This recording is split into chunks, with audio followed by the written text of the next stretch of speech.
Good morning folks, welcome back to my channel. In the previous restoration videos, we have got most of the damage repaired, and since engine performed without much niggles, it was left untouched. Now, since there is little leakage of engine oil from the clutch push rod side, so that's the only thing that need to be fixed as of now. Apart from that, Rajdoots have had a reputation of worn out buses behaving ridiculously at very high speed.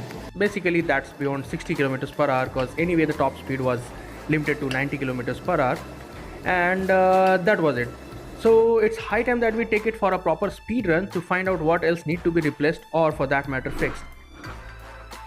Now that we have already changed the oil, let's check the reading. It's 20,743 kilometers. So exactly after 3,000 kilometers or so we would be changing the oil. So do that procedure, because that helps you keep a tab of what distance your bike has covered, especially if you are having a bike which is not really having a service schedule update, or kind of like a vintage or classic like the one that I'm riding.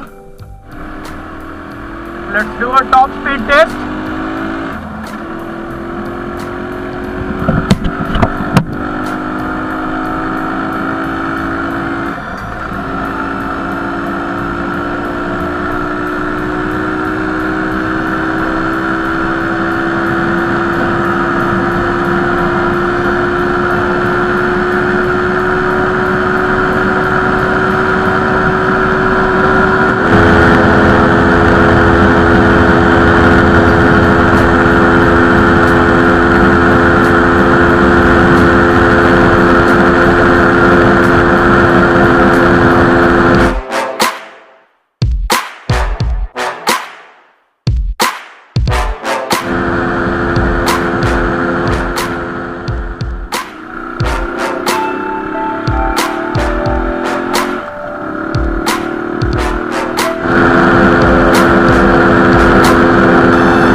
So 90 km per hour it was. That's not bad for a bike almost 20 years old. The bike vibrated a lot, and that's the sign of worn out engine mount buses. Also, as soon as the bike was parked, it left a pool of oil below the right side of the engine. This time a worn clutch push rod and seal were culprit. Once it was accessed, it was found that there was a leakage in the magnet area too. And yes, you guessed it right, the crank seal also needs a replacement now.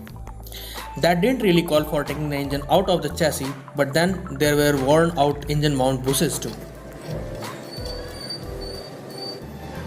So finally the engine was taken down and everything was neatly stacked. Then we prepared a list for parts to procure, and as they are not available in the local market, hence Ramabhai will be heading to Paras or to Rajdoot to procure them. When you buy an old motorcycle, you have to be ready for the unexpected, and so was the case in this one too. Nevertheless, we'll wait for the parts to arrive from Rajdoot for the engine job to be done. So that's all folks for the day. Till the next time, build it, ride it.